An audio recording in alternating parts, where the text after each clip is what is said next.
Good evening. My name is Kelly Garver with Sterk Family Law Group. Thank you for coming out for our program tonight. This Building Hope for the Future is a program that we run free as a resource every month to the community. So many of you who may not have been, we do this program. We rotate topics every month. And the program is completely sponsor driven. So this evening I just wanted to give a shout out and thanks to our sponsors for making this program happen. I'm again with Sterk Family Law Group, and then Gwen is one of our presenters tonight who will be speaking. You'll see this is being recorded tonight by Southland TV, who is another one of our sponsors. So if you know of anybody who is not able to attend, who may get some interest in the program, we will share it on YouTube and then also on the our Facebook page. Thank you to Resource 55 for supplying the refreshments. So if you haven't eaten yet, please do help yourself. We also have Michelle Kerfin with Michelle Kerfin from State Farm, who's also done our raffle basket for the evening, and they're one of our sponsors. So at this time, I'll let Gwen go ahead and take it. Very good. Welcome, everybody. So this is our February Hope to the Future, and let's clap for that great weather. I'm so happy. I decided I'm not going outside if it's under 20. Just so you know. So if it's cold next month and I'm not there, no, just kidding. All right, so tonight, as all of you know, we gather every month for this Building Hope for the Future program. I want to remind you because we got to get some good information out to people. So a couple things I'm going to ask all of you to do this month, which is going to be different, but not really, is go to Facebook, Building Hope for the Future, go to Sterk Family Law, both of them. And Duke, where's Duke? He's running around here.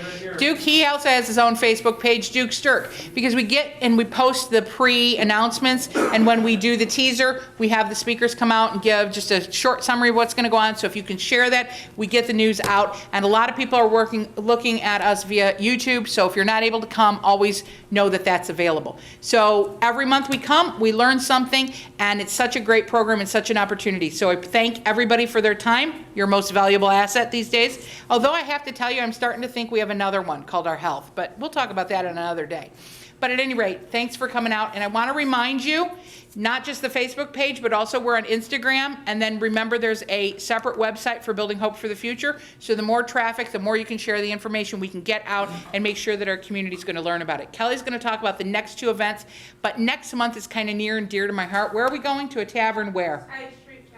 Side Street Tavern in Tinley Park, and we're going to talk about the student loan crisis. So how many of you either have somebody that's a young professional and they have huge student loans? There's Monica, she's raising her hands. Other people in the audience know people that have huge student loans? Yep. And so if you want to refinance that loan, if you want to look at options about paying it off, if you're going to look at different forgiveness programs, or you want to know what's the best bet, it's a really good program, and the flyer's in there. Also, if you are a parent and you either are a grandparent and you're looking at 529s, Roth IRAs, or ways to invest in college, come out, because this, again, is a passionate topic for me that I think we need to get into the community. Because while we're going to talk about relationships tonight, I think that student loan debt is a driving force for a lot of divorces among young people because they don't know how to deal with it. They're straddled with it. They're choosing sometimes, what do I pay first? And that debt to income ratio isn't there like it used to be. So a lot of young professionals are not making, they're certainly not making in a lot of instances the income that they dreamed of when they first get out of school, where they think they're entitled, and you know how that whole subject just keeps rolling itself out. So next month's near and dear, and then to my heart, and then Kelly will talk about the future, about the other program coming up in April. And then don't forget about Sterk Fever this year. We've announced the date. It's May 20th from 5 to 8. We're having a disco party, right? So it's going to be a lot of fun. Traditional full meal. Mark's bringing the cars. We're going to have a big party and celebrate life. So everybody's got to come out for that as well. So that's what I wanted to say before we get going. And then Kelly, you're going to introduce Dr. Martin. He's going to give the presentation from here with me. And we got a lot to talk about tonight, guys. All right. So Dr. Harvey Martin is presenting tonight with Gwen. So Dr. Martin is one of the principal owners of Martin Therapy Group in Frankfurt. So they have a team out there. And I had met with Dr. Martin last summer, I think, and we had a really good conversation because he's one of the resources within our resource center. So their practice does work a lot with couples for counseling and so forth like that. So we thought this, and I know you do have, I think, a financial background. So pulling in the legal, the counseling, the finance piece, I figured we kind of have a little trifecta in two to make a good program tonight for you. So at that point. Okay. Very good. Well, thank you for inviting me, Gwendolyn. Sure. And Kelly. So when I looked at the brochure, it said the title of tonight's presentation, Foundations of a Good Relationship. It takes more than love to make a relationship work. And boy, I agree with that. But the first question when I was thinking about this, I guess the first question that popped through my mind was, well, when we talk about relationships, I'm going to be talking mostly about marriage, but why get married in the first place? Because obviously not all marriages turn out well. And I would say That's why we're in business, by the way, just to that's throw right, that in. yes. Okay. Yes. And the reason to get married is because marriage is good for us. People who are happily married, they have better physical health, they have better emotional health, and they have more money, and they're richer. And all three of those things, I think, are things that most of us would like to have. And so, and some of it's kind of obvious, obviously, in terms of the money aspect. Having a two-income household, you're going to have more money coming in than a one person household. But I think the part of it that's kind of really kind of caught me off guard when I looked at some of the research, but happily married people are much better shaped physically. They're much healthier physically. So for instance, being happily married reduces our chances of having a heart attack. There was a 2016 Finnish study out of Finland that said happily married men were 66% less likely to have a heart attack than single or unhappily married men. And it was the statistic for the women was 65%. I thought that was kind of amazing. It reduces our chances for heart attacks. It also reduces our chances for stroke. A report came out by the American Stroke Association, and it reported that happily married people had a 64% less chance of having strokes than, again, single or non-happily married people. Being happily married reduces our cortisol levels. Cortisol levels are very much related to stress. The more stressed we are, the higher our cortisol. Being happily married by itself reduces that. Happily married people recover from major surgery much quicker. There was a 2011 study out of the University of Rochester, and they found that happily married people were 3 times more likely to survive 15 years after the surgery than non-married people or non-happily married people. And on like that. There's better returns on cancer rates. So there's a bunch of good reasons to get married. But, okay, so if it's good to get married, why do people have problems in marriage? And why do people come to Gwendolyn when they need to end the marriage? And that happens an awful lot. In my opinion, and the opinion of other psychologists, I would say there's 2 major reasons why people get divorced. The first one is how couples manage conflict. Having constant nasty arguments will blow any marriage apart. A marriage can only take so much of that, and it'll just end the marriage. So that's one major reason, just fighting too often and too roughly. A second major reason that couples in marriages are very unhappy in their marriage is because couples over time will grow apart.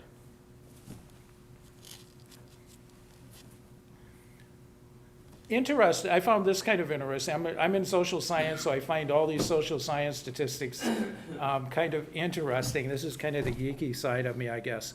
Is that, the 2 major reasons people get divorced: managing conflict, growing apart.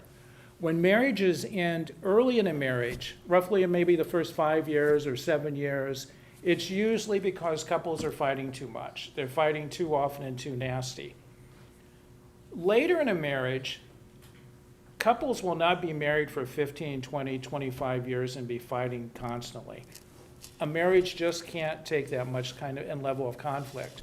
So when people get married later, we get divorced later in a marriage, they're getting divorced not because they're fighting all the time, but because they're growing apart. Now, these 2 things also interact with each other, the managing how couples fight and how couples connect with each other. Sometimes people grow apart because they're not managing the conflict well early in a marriage. So for instance, a couple, they get married, the honeymoon's over, they start going at each other, they start having nasty arguments. There's really at that point only three things that can happen. One thing they can do is they can get a divorce.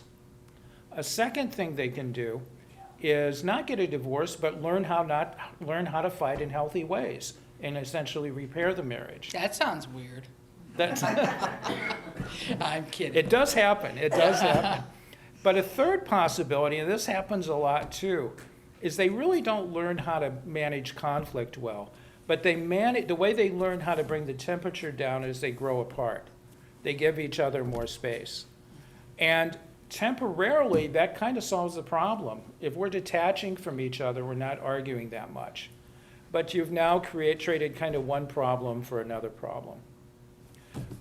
So the reason to get married is because it's good for us. But we want to have a happy marriage, not have some of the problems I've just described. So I guess the third question would be, okay, how do we avoid these problems that lead to divorce? And I would simply say the major way to avoid these problems is not do those things.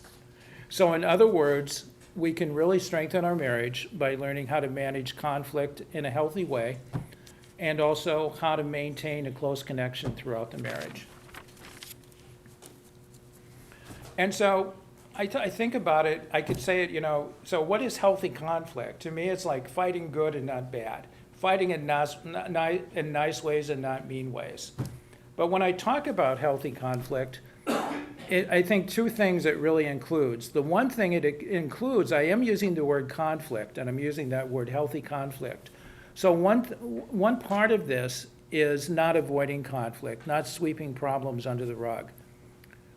Again, that can buy temporary relief, but it creates a larger problem long term. So what happens when we do that? Resentments build up. So we don't want to do that. But we also don't want to be fighting. We don't want to do the opposite of that and be fighting in these nasty, destructive ways. So healthy fighting, the way I think about healthy fighting, is more of a negotiation than a debate.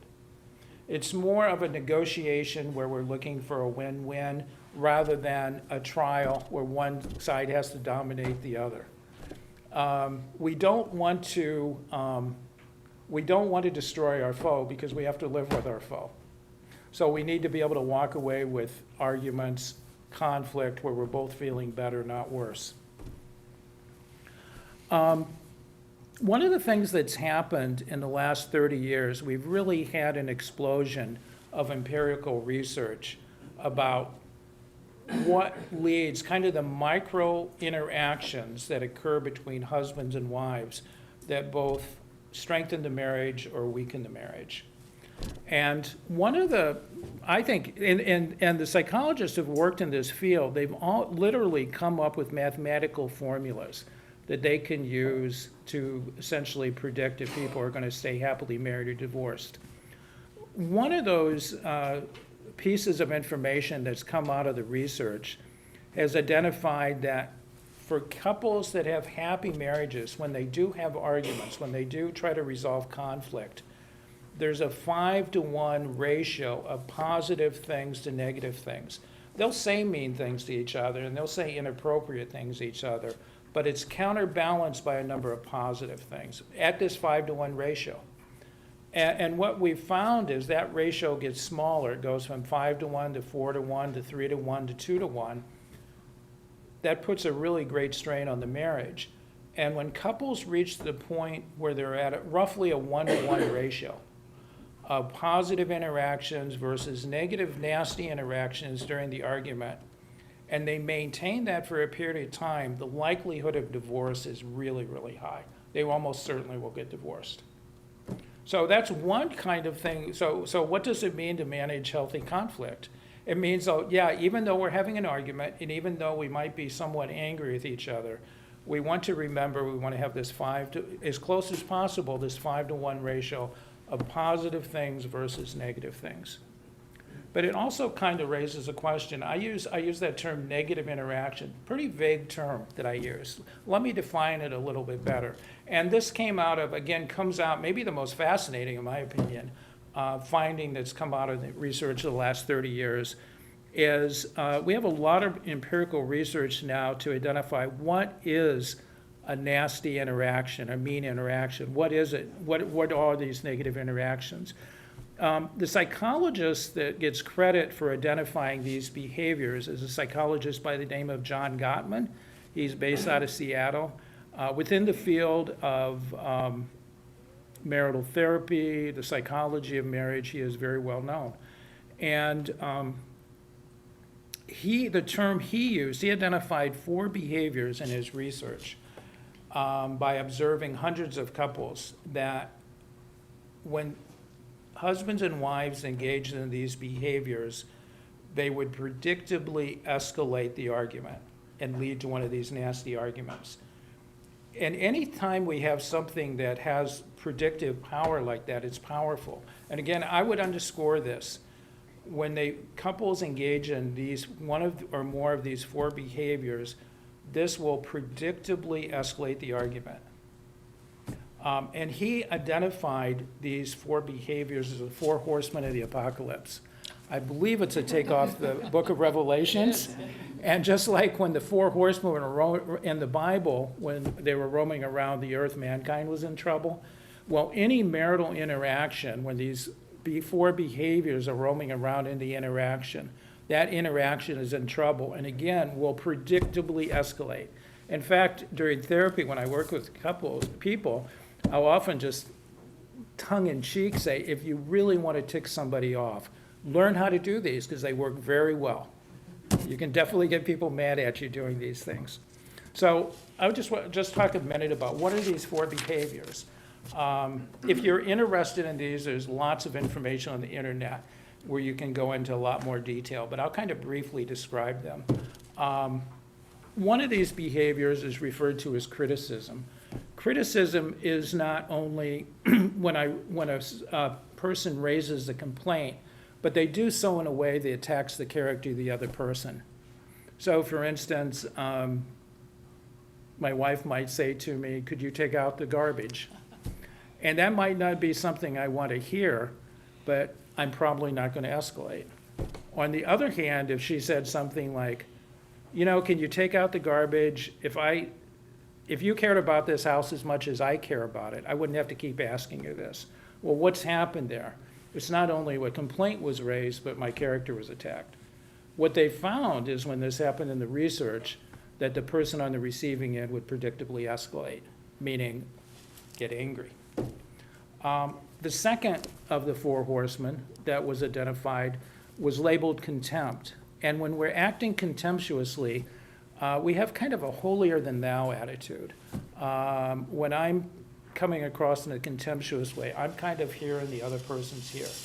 And we can communicate that in a variety of ways. We can communicate it in what we say, but we can also communicate it in the tone of our voice, our body language, rolling our eyes, and sometimes we can even do that without realizing it, as I've been told. A third of the behaviors is defensiveness. Defensiveness is when we really fail to take responsibility for any aspect of the problem. There aren't too many problems between a husband and a wife that's all one person's fault. That old thing, it takes 2 to tango.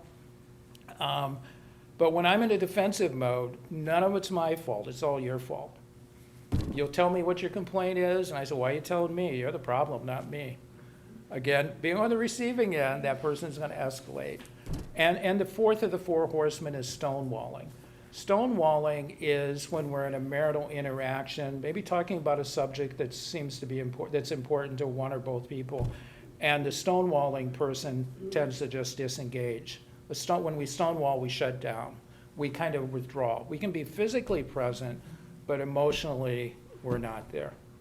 What it ends up doing is making the other person feel dismissed. It makes them feel like their opinion doesn't really matter to us. They feel devalued. Again, what they found in the research, when that occurred, the other person would predictably escalate. So I guess so in terms of what do we want to do to have good marriages? Well, to have a good marriage, we want to learn how to manage conflict in healthy ways. And 2 ways to do it, 2 fundamental ways to do that is one, try to achieve this 5-to-1 ratio of positive to negative interactions, and two, really kind of school ourselves in trying to be able to communicate with each other without engaging in the four horsemen. Excuse me. Thank you. That's what I needed. She knows. Thank you, While Kelly. you're taking a break, this can relate just not only to marriages, but a lot of people who are singles, maybe living together. Absolutely. Doing different arrangements, right? So it could be Absolutely. anybody in a relationship. And it seems to me like maybe this could just be in interactions with other people that you're involved with on a day-to-day basis. Yes. Okay, Yeah, just wanted to make that clear. That's what I said. If you want to Yeah. really get under somebody's skin, this is how you can do it. There you go, Yeah, okay. yeah, if that's your goal. But there's more to marriage than just having, that's part of it. We don't want to have nasty arguments, but that's not all there is to marriage. Just not having nasty arguments and feeling distant from each other is going to feel pretty dry and sterile, and very possibly could eventually lead to divorce. It's certainly going to lead to not a high level of happiness in the marriage. So the second thing we want to do is we want to kind of find ways to continuously nurture the relationship, nurture this sense of connection. And a useful concept for this, it's very simple, but it can be very powerful when it's used on a regular basis, is a term that's used called making a bid for connection. And all a bid for connection is, it's a request to connect with the other person. But we may, and they come up, our opportunities to make bids to our spouses comes up constantly throughout the day. And, but the thing is, when we make these bids, we usually don't broadcast it. We don't formally announce, I am now making a bid for connection, and I would appreciate if you would respond. We may not even realize we're making a bid connection, but we really are. So examples of bids of connection might be something like, do you want to take a dog for a walk right now? If I'm saying that, I may kind of want to take a walk, and I may think the dog needs to take a walk, but what I'm really doing is reaching out to my spouse and say, be with me for a while. On and on like that, any kind of request. Yeah, there's a functional level to the request, but there's an emotional connection to the request. And I think we often miss that. We get so focused on the kind of the literal level, we miss the emotions, the emotional need behind it. Expressing kind of frustration or any kind of emotion of vulnerability can be a bid for connection. For instance, I've been cooking all day, I'm so tired. Well, what am I doing there? I'm expressing some vulnerability, and I kind of want my spouse to reassure me or maybe hug me or something. Or maybe enjoy my food if I've been cooking all day. That's right, yes, and tell me. Tell me. Yeah, tell me the Compliment food it, is right? real good. That's a good response. Yeah. And so in healthy marriages, we're frequently making these bids to our spouse, but in good, healthy marriages, the spouses are responding, they're reciprocating at that level. Going back to some of the statistics, what the researchers found that in happy marriages, bids for connections were reciprocated 86% of the time in healthy marriages. So what you would see over and over again is spouses making these very subtle bids and the other spouse responding in kind. It really, over time, that really forms a strong bond between the two people. What they found in unhappy marriages, particularly high-risk marriages that frequently ended in divorce, they found that people were they were responding to the bids 33% of the time. 2/3 of the time, the bids were just going right past them. They either didn't notice them or they decided to ignore them. In fact, and I thought this was kind of interesting, they found that ignoring the bid was more toxic for the marriage than responding to the bid with hostility. So at least if you're responding with hostility, you're paying attention to me. There's a thought. There's a thought, yes. Yes, in the day of technology, right? Yeah. Yeah. The thing is, and so in and of itself, these are kind of very minor, mundane sorts of things. but they're extremely powerful in the sense they accumulate over time. And they literally are enough to lead to divorce. In fact, I would say a lot of divorces occur because somebody will make the bid and the other person ignores it. And this has happened hundreds and thousands of times. And it's kind of like each time it happens, they're inching farther apart.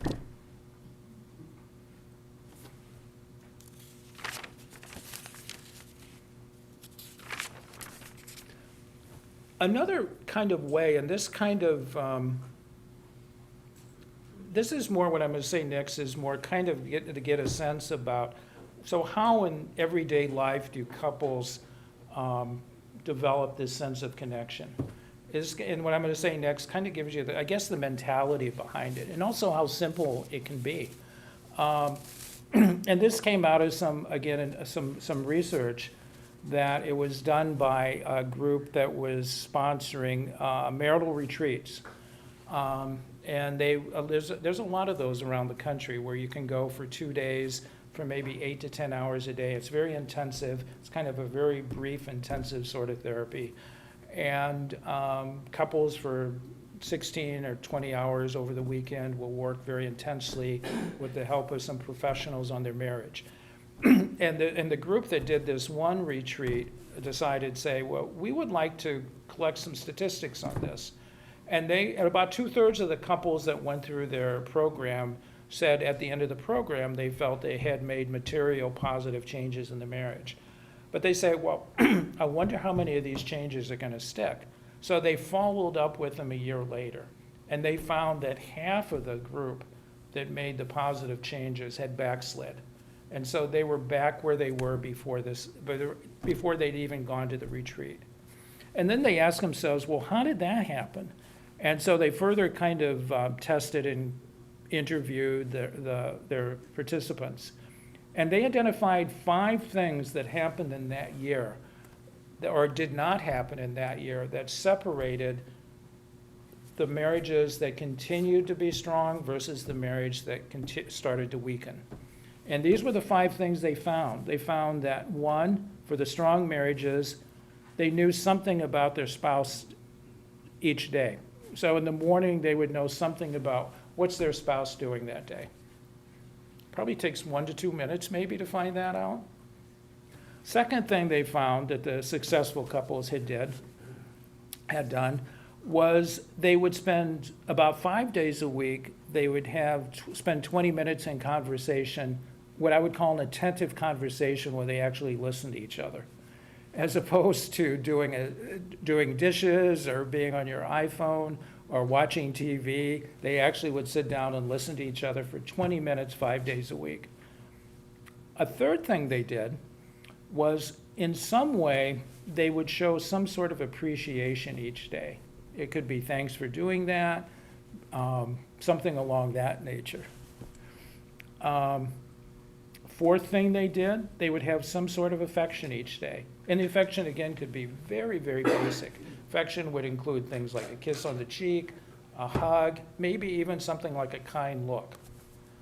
And then the fifth thing they did is they tried to go on what you could say could be loosely called a date, but in this case, a date would just be 2 hours of uninterrupted time between the husband and wife. So a date could take place on your patio, but it was 2 hours where you could just have casual connection for 2 hours a week. And they added up the how long that took, and it took a total of about 5 hours a week. And I think we're roughly awake if we sleep 8 hours a day. I think we're up roughly 112 hours in a week or something like that. And so you can see this isn't very time consuming, but it was, and this is not rocket science what I'm talking about. This is not abstract, complex psychological theory. It's very, very basic stuff, but it was enough to cause marriages to either be strong or weaken. So, the answer to the question, I guess, is what is the foundation of a good relationship? And I would say the 2 most basic foundations of a good relationship is know how to fight well and stay connected. Just fight well? What are we going to fight about? What do you think? Well, What's the topic? So I have a question for you. When you give therapy to couples, married or not, what's their number one fighting topic, you think? What's your experience personally?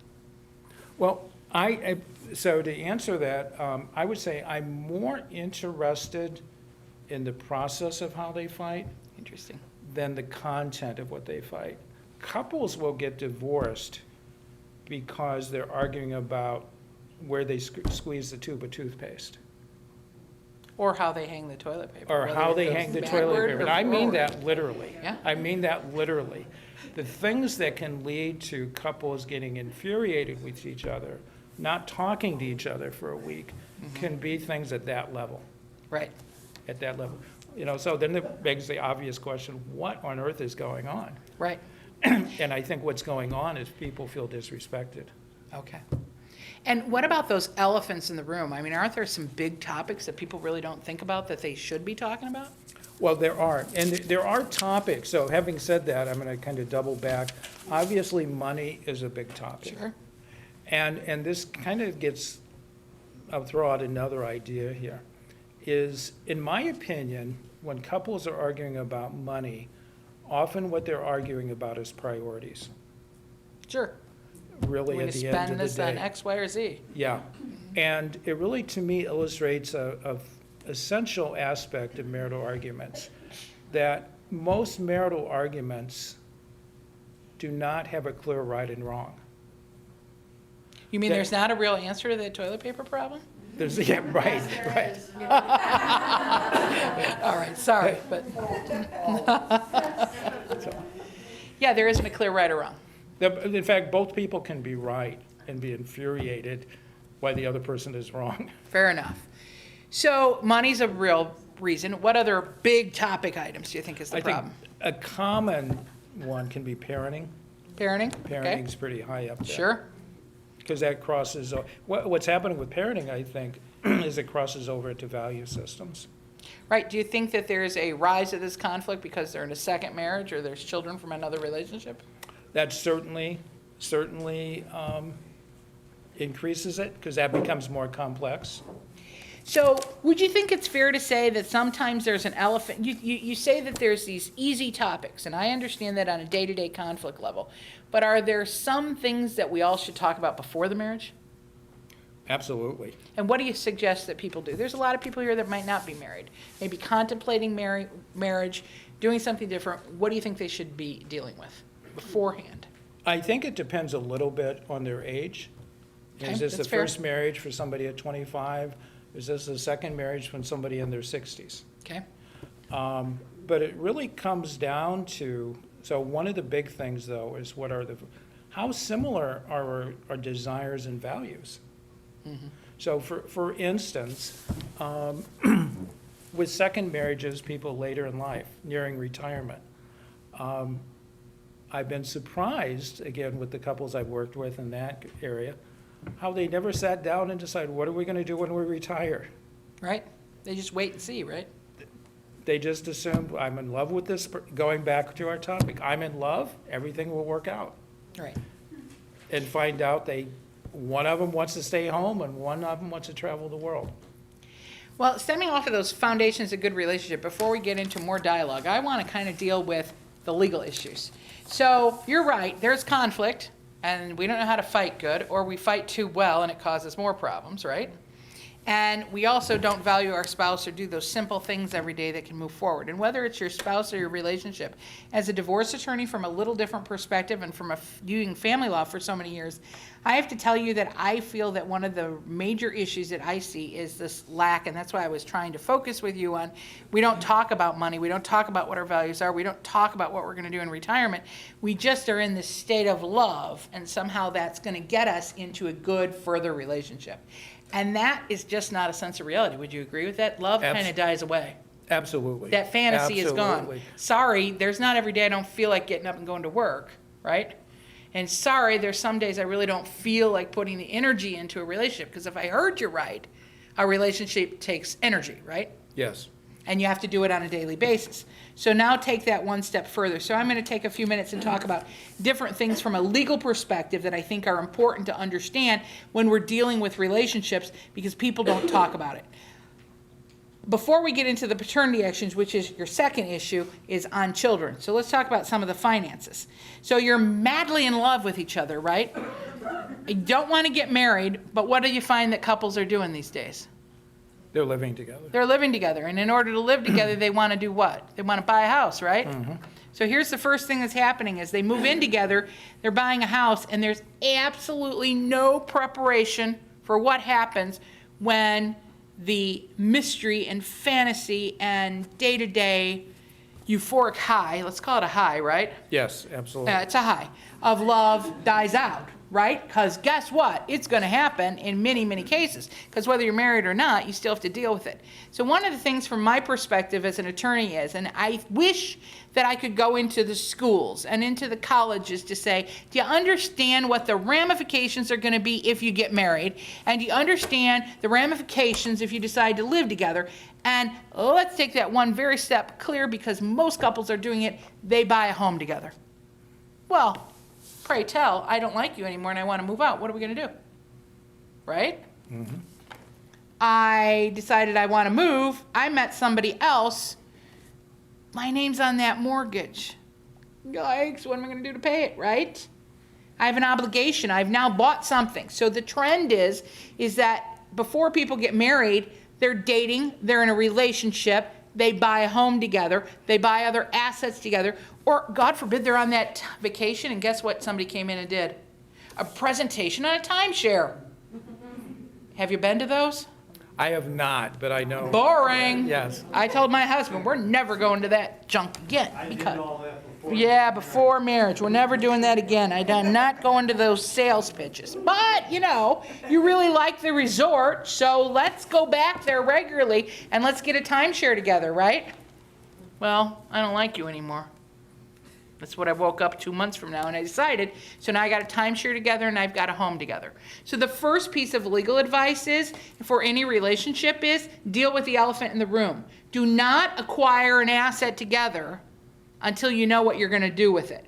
Because if I know that the financials are handled, don't you think it's a little easier for me to get to know that person? Do you see what I'm saying? Yes. So from a cohabitation point again, and again, in Illinois, we technically call these cohabitation agreements illegal, so now I have to call them real estate agreements. We have to call some other label on them because technically they don't want a cohabitation agreement. But I've been practicing for 30 years. There's still good old-fashioned cohabitation agreements. If we decide that one of us wants to move out, does the other person get an opportunity to buy them out, or do we all have to sell this house? Right? I put my whole life savings in it and I make less than you do. I'm paying 50% of the mortgage. I'm not going to get another mortgage if I go out and try to buy something else and now you want out. So the relationship fell apart, but they didn't legally have a tool to be able to solve their situation. So from me, a point of security to avoid the conflict on finances is, we're buying a home together. We're all going to pay this percentage of the bills. If we have a conflict, I'm going to give you the right to buy out, or you're going to have the right to buy out, or we're going to sell the property.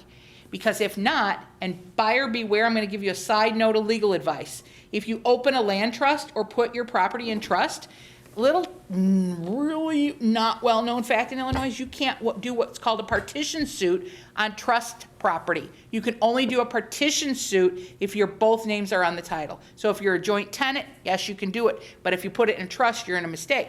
But I get all these couples coming in, well, we put it in a land trust. Now, how are you going to get me out of this? Well, that's great, because I can't file a partition suit. You're kind of stuck in this property for the rest of your life until the other one wants to sell. But unfortunately, when they start fighting and they never were married and they bought joint property together, I have to file what's called a partition lawsuit. Well, guess what? That could take me a year, year and a half. So who's going to pay my obligations in the meantime? Because I hate you. I don't want to live with you anymore. So the point I'm saying is, if you're going to buy joint property, you need to make sure you have a written agreement governing what's going to happen to that property if we break up. Now, let's talk about those good old-fashioned cars. What a waste of money. Mark, don't listen. Wicked Card Magazine. I get it. You're into cars. I can't. No, you won't. That's my husband back there. So the bottom line is, I am not going to buy a joint car with you because I am on this loan. But they want to have a convertible.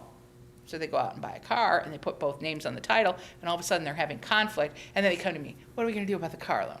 I don't know. What, pray tell, did you do beforehand to prep for it? And they say, nothing, because I didn't know I could do anything. Here's the problem, and if I could get one piece of information out before you engage in a marriage, before you get into a relationship and have a joint asset, and again, I wish I could go into the schools, there's got to be a financial plan, because there's certain responsibilities that fall from it. And I know a lot of you are single, a lot of you are in relationships, and if you don't have an agreement, please figure it out, get one, because it'll avoid a lot of those problems. I would even add to that, just having basic financial knowledge. Oh, you mean people aren't very intelligent with their finances? I was going to try to say it nicer than Okay, that. But that's what I have that contempt problem. Do you remember that one? Yes, right. Yeah, a little nicer. I've seen couples have vicious arguments, and their facts couldn't have been more off base. They didn't know what they were talking about, and they were convinced they were being taken advantage of. Right, but they don't get it, and they didn't think about it beforehand. So that's first and foremost. Now, let's talk about the next elephant in the room called prenuptial agreements. So I'm a little older adult. I've been married once before, and I know that there's a big elephant out there called maintenance in Illinois. Guess what? How long have you been married to your wife? 22 years. Okay, get this. Let's assume.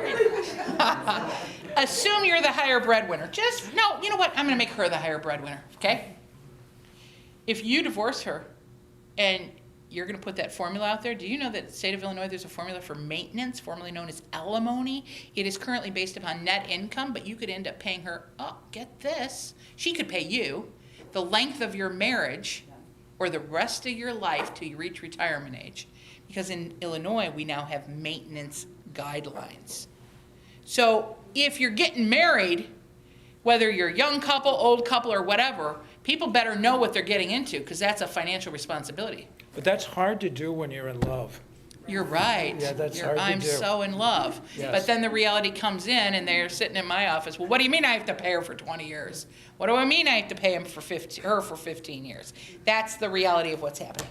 I have an idea for your school presentation. You can call it Smart Love. Smart love, very good. Kelly, write that down. We're going to start promoting that in the schools, because they don't understand that love comes with a cost, and they want to make a marital commitment. Here's another one. I can't talk about names, but they come in all the time. Because in Illinois, we used to have this thing called contemplation of marriage. So if they bought a house together right before they got married, it was one name for the other, we could argue contemplation of marriage. Well, Illinois decided that was way too complex. So it's January 1, 2016, we got rid of it. So people get married all the time, and only one person's name is on the house, and it was on the name on their house before they got married. Fast forward, 20 years have gone by. They're sitting in my office. What do you mean I don't get a piece of that house? I'm not an owner of the house? And then I look at them and say, you should have thought about that before you got married. And they say to me, no, but I was in love. And now I hate them. Do you understand what I'm saying? So the point is that if you're getting married, we have to talk about the elephants in the room. And from my perspective as a divorce attorney, and I get your statistics and I get good fighting, and I have that problem with contempt, but whatever. Moving forward, my point is that you got to talk about those financial consequences, because they're huge elephants in the room. And now I got cases out there where they might not get a part of the house because they didn't put both names on the title. So how can you remedy that situation? First and foremost, before you walk down that aisle, make sure you understand what the consequences are going to be of divorce. How many people had premarital advice on divorce before they got married in your office? Probably like 1%. 1%? Yeah, something like that. That's probably a good number, too. Because that's the problem. People don't understand what they're getting into. They don't understand the consequences of the decision they're going to make. And so if I went to a church and they told me, well, you're going to make that part of the premarital counseling program, you're going to get kicked out of here. Because they're going to say that's not really the goal of what you should be doing to prepare for marriage. But on the flip side of it, my position is I need to know what those financial consequences are going to be for my decision. Because if I'm informed and I know what I'm getting into, don't you think that might help the marriage or not? What you're saying is just basic common sense for life. Yeah, It sounds like what you're saying, know what you're doing in life. Know what you're doing in life, that's Yeah. right. But common sense doesn't get promoted a lot, and we don't know that. Common sense isn't so common. It's not so common, and it Yeah. needs to be done. So let's look at the next one. We talked about cohabitation agreements, now known as basic like real estate agreements or joint ownership. We talked about those consequences, knowing if you get married, these are the consequences if there's a long-term marriage, because there's a legal consequence from getting married. We talked about whether or not you own the assets individually or not. Let's talk about another one, second marriages. So a lot of people these days been divorced for a lot of years, they're getting married or they're getting married in older age, so they have a whole portfolio walking into the marriage, right? Right. What are they going to do with it? So you come in and everybody says, well, I'm going to keep my own. Did you guys know that if you get married and just because you have an asset in your own name, your spouse has, by virtue of marriage, a statutory right on the death of the other party to claim that? So somebody comes in and says, well, if I have a will and I'm giving it to my kids from a prior marriage, isn't that enough? The answer is no, not in Illinois. So if I'm married to you and I have assets in my own name and I die, my spouse is going to get at least a third, if not a half of those assets by operation of law in the event of my death. How can we avoid that? We can talk about the elephants in the room by doing a prenuptial agreement, number one, or number two, you could transfer those assets into a trust, and if they're in a trust, I don't get my statutory 1/3. Now, flip that over. I have all the assets in the marriage. I put my assets into a trust. I married you. You thought you were going to get 1/3 of those assets on my death, and then you wake up one day, and I died, and I left everything to Duke, my dog, in a trust for his future care.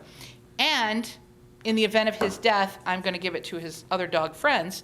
And to go one step further, my spouse is out there and had no knowledge, and as a result, they're sitting there and they have no assets. It happens all the time because people didn't pay attention when they got married or when they're living together. What are the consequences of those assets? And what are the consequences of the estate plan that they have done? Do you see where I'm coming from? You have to think about those issues. Here's another one in Illinois. We're in Illinois, so we're going to talk about that concept. Non-marital property. So, one spouse comes in with non-marital property and they've got a large estate. They think they're going to keep it. They never add their spouse's name on the account. The new spouse thinks they're going to be entitled to it 20 years down the line. They get married, and that $500,000 that's sitting in that account, they can't get in the event of divorce because their new spouse never added their name to the title. Do you hear what I'm saying? Flip it around. Buyer beware the other way. I get married, I have $500,000 sitting in an account. I naively, when they're in my office, they're saying, I was naive. At the time they were in love, and they transferred all their assets jointly.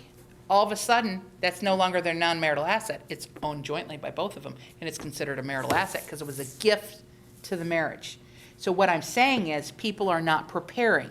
On the second marriage, on the third marriage, because that's what we see, they don't understand what the consequences of their non-marital estate is. This can have a huge impact on somebody in the event of divorce. So you have somebody sitting in the office. I always thought that I was going to get half of the house. After all, I put my whole life into it. I worked. I even quit my job so I could rehab the house. I put all these efforts in. And yes, you could claim a reimbursement in an argument in divorce court, but I thought it was mine, and it never was. My point is that you've got to be prepared. If you're in a relationship, talk about these financial consequences. Don't leave them alone. Because back to your point, it's kind of the root of all evil, isn't it, in a marriage? There was that second issue. Money's one. What's your second? Kids. We're going to get to that in a minute. So if you're a second marriage and you have children from a prior marriage and you want to make sure your estate assets go to those children, you better be careful how you structure your assets. And don't think you don't have to tell your spouse to be. Here's the other problem. I want to have a prenuptial agreement. I put all my assets in a foreign account, and I'm not going to tell you what it is. No, that spouse, by virtue of marriage, has a right to know all of that information. I'm talking in circles to a lot of you, but I'm really not. Living together and having joint assets, or being married and planning for your estate, are critical issues. And people don't get advice about it. They just throw it under the carpet. They push the carpet up on the edge, they shovel it in with a broom, and they never talk about it. And then they wake up one day and there's real problems over it. Question, I'm one of those people who have foreign accounts, and if you never knew about it, so what? Well, you have a duty to disclose, and these days, People can find them.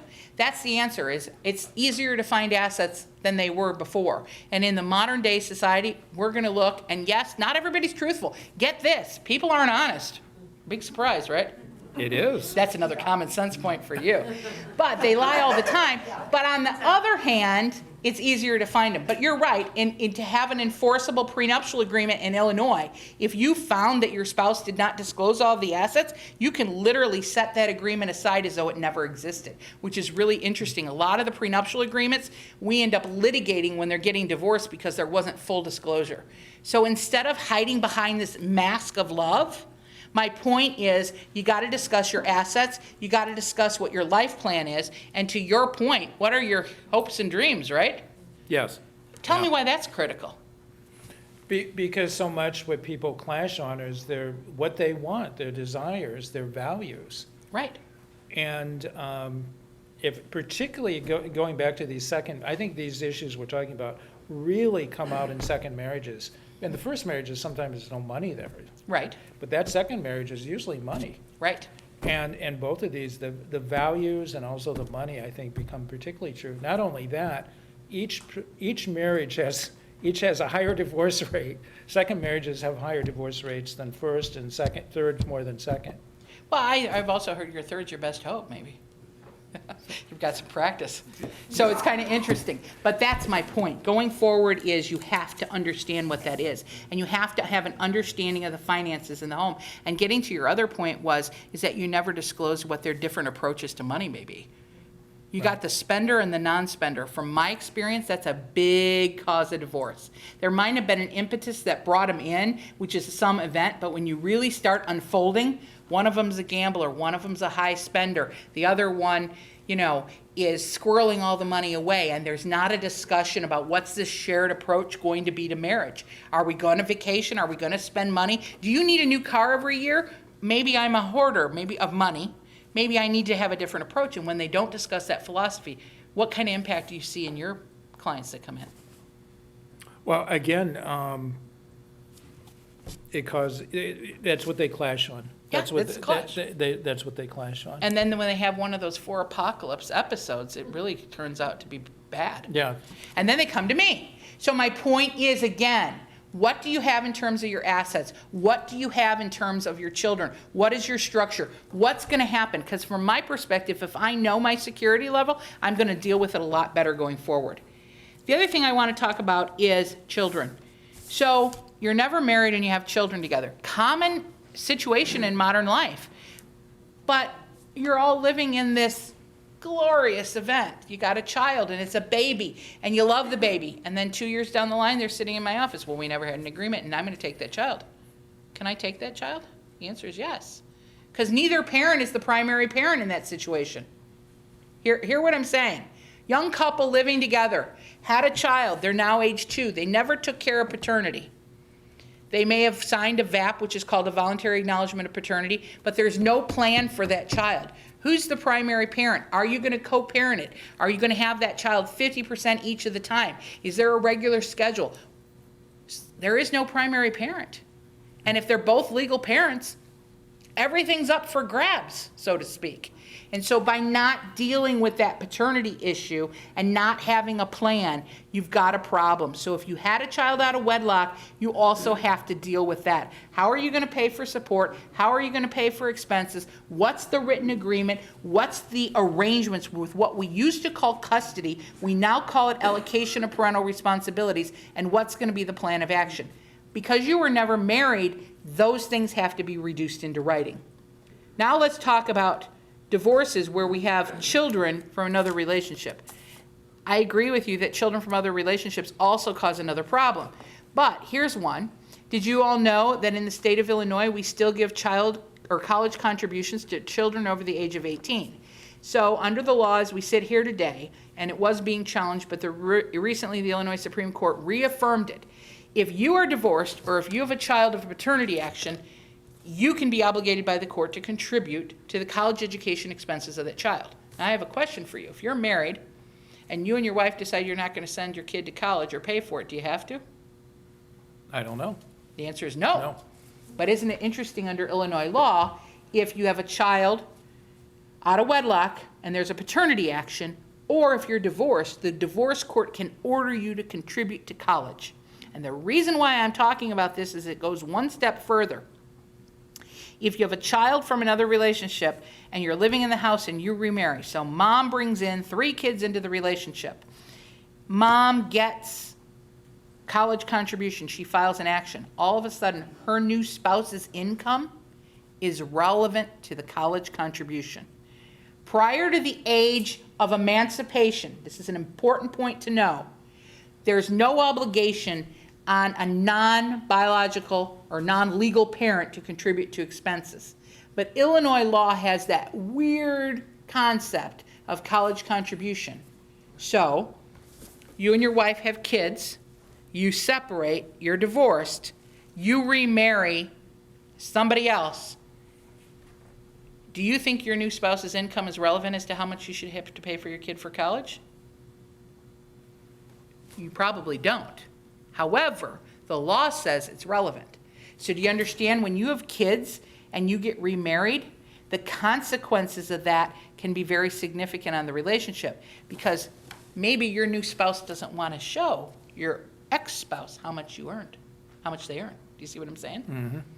But why is it a factor? That's just the way the legal system works. So again, legal advice to understand college expenses is critical. There's a question.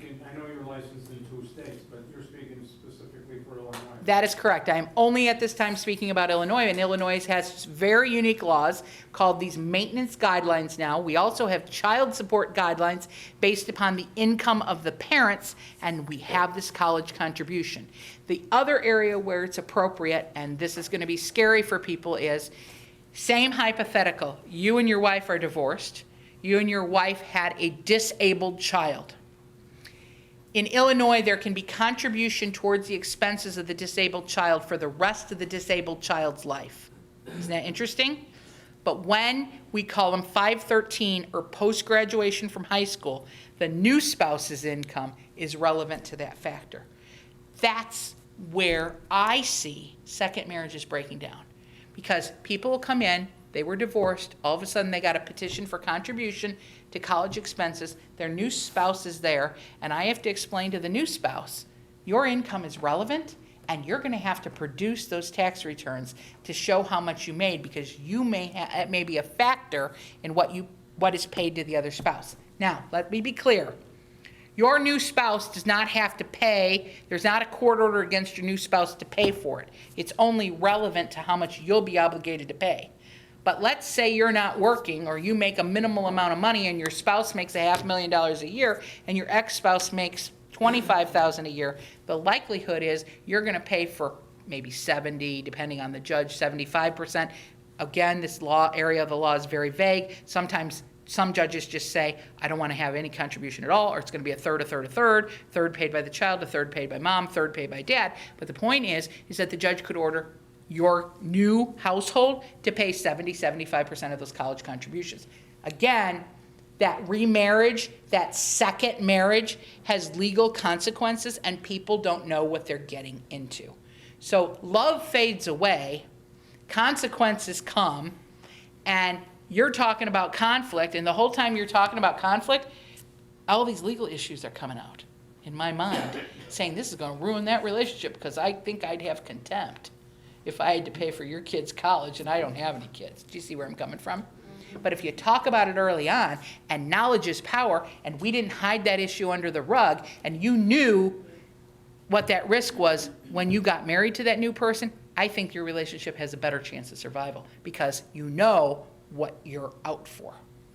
And it sounds like talk to an attorney about these things. Exactly. Yes. Before you get remarried, you might want to have a consultation with an attorney about what are the consequences, and should I do a prenuptial? Should I create a trust? Should I do certain estate planning? Or if I'm going to live together with somebody and I am going to own an asset, you have to plan for that future. And that's my message about relationships, because I see them after they've been to Dr. Martin's office, and over time, what's that ratio, 5 to 1? Yeah. By the time they get to me, they're probably -5. Do you see what I'm saying? Because they've been through so many conflicts and it's spinning out, and nobody talked about what I call the issues in the room. And they're so worried about how their new spouse or partner is going to perceive the financial discussion that they never have it. So if there's one thing from my perspective is relationships are great, but marriage is wonderful. I've been married for years, 27, I don't know, don't count too much. But my point is that from a legal perspective, you have to know your rights. Now, some of you are sitting out there saying, but you know, I have faith, I'm going to believe that this marriage is going to put in, and if I'm really going to commit to a marriage, I just have to blindly go into it. What's your answer to that person that has that perception? There you go. Help them. Help them help themselves, right? Am I talking to them? Yeah, you're I talking. would try to talk to them in a nice way and talk them out of it, but it's ludicrous what they're saying. Ludicrous, It's right. ludicrous. Well, you're nicer than me. That's what I've learned through this That could be. dialogue. That could be. But you're seeing what some of the problems are, is that there's a twofold conflict. If you're in marriage already, deal with that conflict and deal with the structure. I mean, I also think there has to be priorities. You know, I think religious differences also cause a lot of conflict, don't you? Or do you not find that? Honestly, I have not come across that. Now, my sample may not be representative, Okay. but that has not come in sessions. The other thing I would say, they never come, you said talk to me, they never come and talk to me ahead of time. So there you go. They don't Yeah. talk to him. They don't talk to you. They don't talk to me. So the message leaving tonight is it's time for us to start talking about relationships and not take this, you want to know what I call it, an existential leap in logic, that somehow this fantasy of relationships is just going to work itself out, because it just doesn't. But haven't you ever been to the movies? Yeah, I have. It always Boy, works out that I way get in the angry. movies. I get really angry because they think they're really in love sometimes, and I'm like, yeah, well, all right, yeah, that's really going to work out long term. Yeah. Yeah. Yeah, so I don't like romance. Actually, I currently no longer like Hallmark movies. That's been the consequence of all of it. Yeah. Too predictable, that's right. The same thing happens in every Hallmark. It does. So I think the message here tonight is we are all in relationships. And I find that these relationships are not just marital. Sometimes they're non-marital. Sometimes they're just couples. And there's this notion of love. And I get it. Your relationship has to have a hierarchy. Your relationship has to have a vision. You have to have for the full goal. You have to have conflict resolution. But I think sometimes just the legal piece isn't talked about. And from your perspective, I bet none of the conflicts talked about. Well, I think the bottom line is people don't know what they're doing when they get in relationships, rather from the financial side, the legal side, the emotional side. Right? And some emotional intelligence and slowing it down. So all of you have questions. I'm sure a lot of you are wondering, you sound a little crazy to me. I'm going to go on a financial date to a divorce attorney? What do you think about that? Never going to happen. Maybe we need to spin it differently, but I think there has to be this dialogue. So there's 4 areas of parental responsibilities, and I'm going to give you a quiz. Here's the areas: education, religion, healthcare, and extracurricular expenses and activities. What one do you think is the most conflict of people post-decree fighting over about their kids? Which area do they fight most about? Extracurricular? You got it. Really? Isn't that crazy? That is crazy. Yeah. That I is want to have crazy. my kid on traveling this, that, and the other. I don't want to do anything. And the court system doesn't help either, because you could be in a different county and get a different answer. You could be in the same county. I remember one judge that said, I'm really fascinated that the kid wants to play on the Olympics. It's going to cost $20,000 a year. I'm going to order both of them to pay half. They didn't have enough money to do it, but the judge was fascinated. That's how ridiculous extracurriculars become for some parents. And they keep the kids so busy. They're so busy going to this activity, that activity, the third activity, and on the 4th night they're busy, on the 5th night they've never been home. They don't play at all. And guess what? The couple don't know each other because they're so busy running around, right? It's a predictor of divorce, I think. Yeah. I mean that literally. Yeah, because they're Yeah. so focused on extracurriculars. It's crazy, but that's Yeah. really the reality of the stuff that we're seeing as professionals. Yes, you had a comment. Can you talk about like the difference for how a will versus a prenup would work? Sure. So a prenuptial agreement will deal both with what will happen in the event of divorce and what's going to happen in the event of death. Okay. A will or an estate plan can talk about what's going to happen in the event only of death, but also there's some really important questions when you're thinking about a second marriage. Who's going to care for you? So you've been married 27 years, your spouse dies, you're going to get remarried. Is your new spouse that you've been married to for 4 years going to take care of your health care decisions? Or do you want your children doing that if there's a serious illness? I remember one instance, and I know my mother's here, and that they just both recently passed away, so I can talk about it now a little bit. And it's not anything confidential in terms of my practice. But there was a second marriage, and one of them got Alzheimer's and the other one was really sick, and the kids couldn't handle either parent being together in their new relationship. So, unfortunately, the kids broke that couple apart. One went to a nursing home where his kids were, and the other went to a nursing home where her kids were, and it ended up being a disaster. And so, by default, they were kind of divorced, but they really weren't divorced. But that gives an example. I mean, that health care for older people getting remarried, it's a big issue. We don't know what tomorrow brings. We could all have cancer. We could have a serious illness. Who's going to make those decisions? That's something that an estate plan could address. So remember, an estate plan can be a will, a trust. It can be power of attorneys for health care. It can be power of attorney for property. And it also can be your directives for health care. What do you want? Who's going to make the decision? What do you want? For example, I still want you to give me Diet Dr. Pepper till the day I die. No, you don't. It's got passport. Yeah, okay, so I'm going to go with a new pop, but here you are. So these are the topics that need to be addressed. And you've never spoken to your spouse about these items. We also can do some things, and there's certain requirements that people even engage in postnuptials, but certainly you have to deal with your estate plan. What else would you advise people? They're currently in a situation, they're in a relationship, and there's some problems. Maybe they're growing apart. What should they do? How long have they been married? I don't know, 5, 10, 15 years. 5 years. Well, I think the first thing they want to do is acknowledge there's an issue Fair enough. and decide we want to make changes in our marriage. And then put a plan together. And then put a plan together. And there's so many resources out there today. The internet is full of information. There's dozens of books written on marriage these days. There's websites devoted with information about marriage. There's marriage retreats. The Catholic Church has an ongoing one. And there's couples counseling. There's couples counseling. That's what you do, couples- right? yes, Because you yes. don't deal with it. And here's another thing. So tell me about this. I'll go to counseling with you, but I'm only going once. What's the problem with that? It's going to be hard to get that one off the ground. That's right. That's not looking good. That's not looking good. It might Yeah. work, but they might change their mind if they get in there for that first session, but it's not high probability. And that's the other thing that we see in divorce work is we're not here to encourage people to get divorced. We're here to encourage people to get married. But they'll file for divorce and then they think, well, maybe we want to get back together. So we went once. And I'm like, no. If you were really serious about trying to fix this, it's not going to take one time. It's going to take how long? How long do you think it's going to take? Oh, I would say if they've been to the attorney, if they're at that point, Yep. which I think half of them are, but still, half of them have already been to the attorney.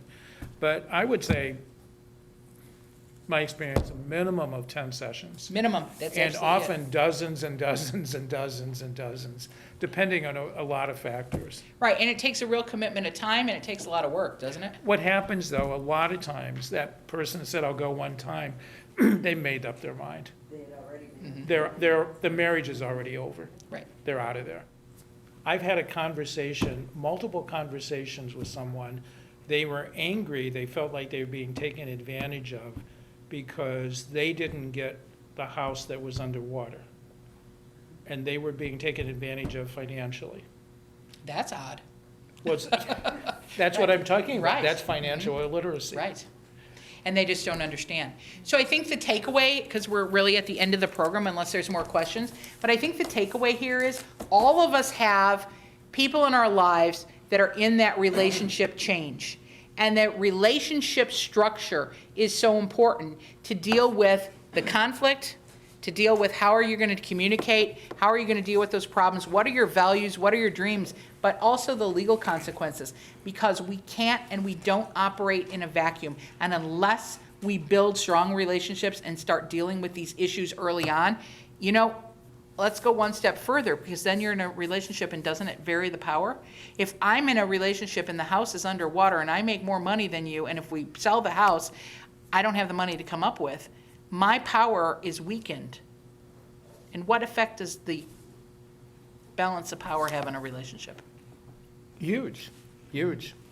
And that's the message today, is we have to talk about these issues. You got to talk about your estate plan. We got to talk about good relationships. And we all have to learn how to manage conflict better. Yeah, knowledge is power. Knowledge is power. That's what we're saying. What's your other takeaway? What would you say to everybody today? They're out, they're in relationships, they're meeting other people in relationships. What else should they do? Well, I guess to go with the theme of our talk today is if you're thinking about getting married, know what you're getting into on all these multiple levels, the emotional level, the financial level, the legal level. And if you're married and you're having those conflicts, understand that there is resolution and there is help out there. Reach for the help, because learning to communicate differently and learning how to approach things, there is help to get through, and you just don't have to throw things away. And there's different structures, there's different values, there's different morality. I understand all those consequences, but deal with the elephant in the room. That's our message tonight. Thank you.